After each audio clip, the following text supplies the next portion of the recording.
आप सभी का स्वागत है। खबरों की शुरुआत करेंगे। नंदप्रयाग घाट मोटर मार्ग के चौड़ीकरण को लंबे वक्त से आंदोलनरत आंदोलनकारियों ने अपनी मांगों को लेकर बड़ी संख्या में गैरसैंण विधानसभा कूच किया। गैरसैंण विधानसभा के पास दिवाली खाल नाम की जगह पर आंदोलनकारियों और पुलिस के बीच बैरिकेडिंग पर टकराव की स्थिति पैदा हो गई, जिसमें पुलिस की ओर से बल प्रयोग कर लाठीचार्ज किया गया, पानी की बौछार की गई और भीड़ को तितर-बितर किया गया। घाट ब्लॉक के लोगों की तरफ से सड़क चौड़ीकरण को लेकर किए जा रहे प्रदर्शन के दौरान ग्रामीणों और पुलिस प्रशासन के बीच हुई घटना के मजिस्ट्रेट जांच के आदेश मुख्यमंत्री की तरफ से दे दिए गए हैं। वहीं कांग्रेस के प्रदेश अध्यक्ष प्रीतम सिंह ने इस लाठीचार्ज की निंदा करते हुए कहा, अपनी जायज मांगों को लेकर घाट क्षेत्र के लोग लंबे वक्त से आंदोलनरत हैं। सरकार ने इस ओर कोई भी ध्यान नहीं दिया और उसी के परिणाम स्वरूप ये स्थिति पैदा हुई।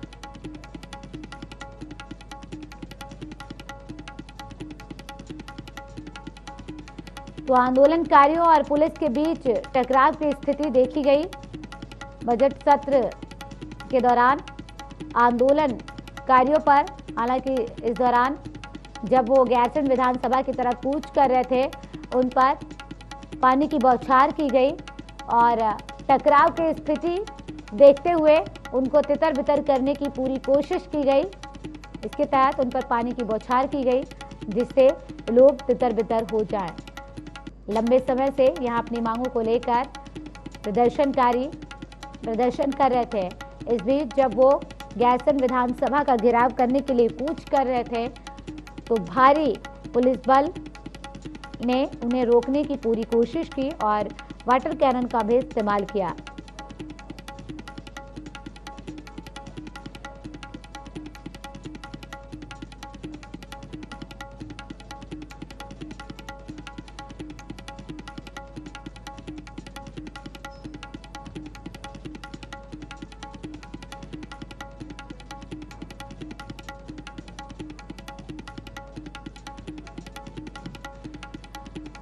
आंदोलनकारियों ने गैरसैंण विधानसभा की तरफ कूच किया है और इस दौरान पुलिस और आंदोलनकारियों के बीच टकराव की स्थिति पैदा हो गई।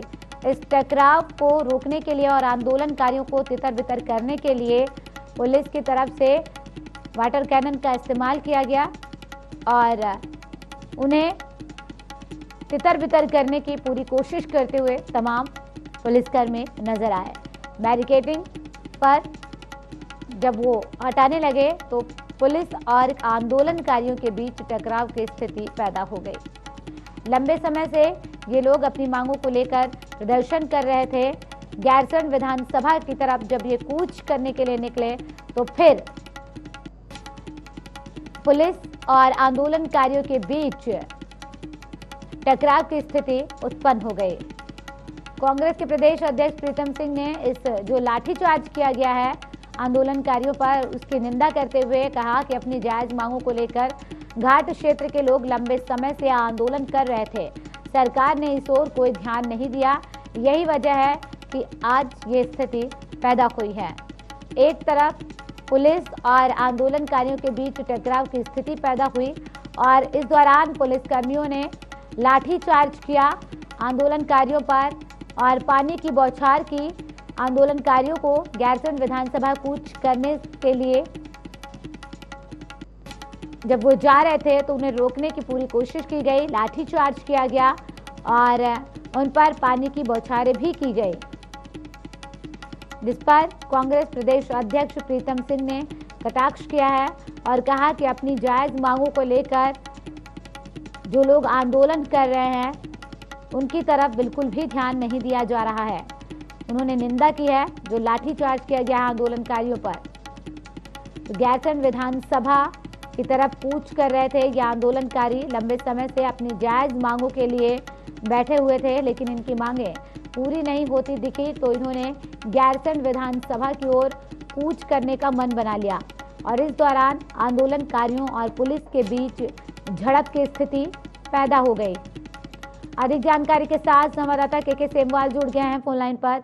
के सेमवाल, आखिर इस तरह की स्थितियां कब तक सामने आती रहेंगी, कब और जो आंदोलनकारी जिस तरह से आगे बढ़ रहे थे और जो जिस तरह से लोगों को परेशानियां हो रही थी, पूरे रास्ते को बाधित कर दिया था, उसको हटाने के लिए उन्होंने बल का प्रयोग किया है। आज इस पर सूबे के मुखिया त्रिवेंद्र सिंह रावत ने भी अपना एक बयान जारी किया है। उनका कहना है कि जो ये डेट लेन जो सड़क की मांग है, वो ब्लॉक मुख्यालयों के पहले ही उन्होंने घोषणा कर दी कि सभी ब्लॉक मुख्यालयों को जो चौड़ा किया जाएगा। जितने भी ब्लॉक मुख्यालय तक पहुंचने वाली सड़कें उनको चौड़ा किया जाएगा। लेकिन एक चीज उन्होंने उसके साथ ये भी कही कि जो जहां पर ये मांग हो रही है वहां कम से कम 3000 वाहन चलने चाहिए, उसके तब ही जाकर के जो उनकी मांग है उसको पूरा करने वाली जैसी स्थिति है। लेकिन वहां पर केवल 300 वाहन चलते हैं, तो एक विरोधाभास का बयान आया है। और जो आंदोलनकारी है उनका कहना है कि इन्हीं सब चीजों के कारण जो है उनको विश्वास नहीं है और उनको लिखित में आश्वासन चाहिए। और कल भी जो स्थितियां पैदा हुई और जो पुलिस ने लाठियां भांजी, उसमें कई सारी महिलाएं और जो अन्य आंदोलनकारी थी उनको भी चोटें आई हैं। हालांकि पुलिस का भी कहना है कि उनके पुलिस कर्मियों को भी इसमें चोट आई है, दोनों तरफ से। लगभग कितने लोग घायल बताए जा रहे हैं इस दौरान? देखिए, अभी चूंकि जो देर शाम की जो घटना थी, पुलिस ने भी अपनी तरफ से जारी किया है कि उनके भी कुछ सिपाही घायल हुए हैं। और जो विजुअल्स में हम देख पा रहे हैं, कुछ वृद्ध और महिलाएं भी उस लाठीचार्ज के दौरान इस जो भगदड़ मची उसमें घायल हुए हैं। तो अलग अलग तरह के दावे किए जा रहे हैं। कल देर रात तक ही वहां पे जाम की सी स्थिति बनी रही। एक बड़ा प्रश्न ये भी उठ रहा है कि जब पूरा इतना लंबे समय से ये आंदोलन चल रहा था, तो क्यों नहीं इस आंदोलन को समझाने बुझाने और इसको खत्म करने की कोशिश की गई उसी समय। और स्थिति विधानसभा कूच तक की पहुंच गई और कितनी बड़ी संख्या में ये आंदोलनकारी यहाँ पे पहुंच रहे थे। इन सब का इनपुट शासन और प्रशासन, जिला प्रशासन और पुलिस तक कैसे नहीं पहुंच रहा है, ये भी एक बड़ा। लेकिन इस पर अब तो कांग्रेस के प्रदेश अध्यक्ष ने भी कटाक्ष किया है, निंदा भी की है जो लाठीचार्ज किया गया आंदोलनकारियों पर। बिल्कुल, इस पर जब टीवी 100 ने सवाल पूछा प्रदेश अध्यक्ष से, तो कल ही उनकी प्रतिक्रिया आ गई थी कि ये वो जो भी ये लाठीचार्ज है उसकी निंदा करते हैं। और इतने लंबे समय तक सरकार ने जो आंदोलनकारी थी उनकी सुध नहीं ली, उसी का परिणाम ये हुआ कि लोगों का जो आक्रोश था वो बढ़ा। और अपनी जायज मांग को लेकर के लोग अपनी जायज मांगों को लेकर जब वो लोग आंदोलन कर रहे हैं, तो फिर उनकी आवाज क्यों नहीं उठाई जा रही है, क्यों नहीं सुनी जा रही? बहुत शुक्रिया तमाम जानकारी के लिए के सेमवाल।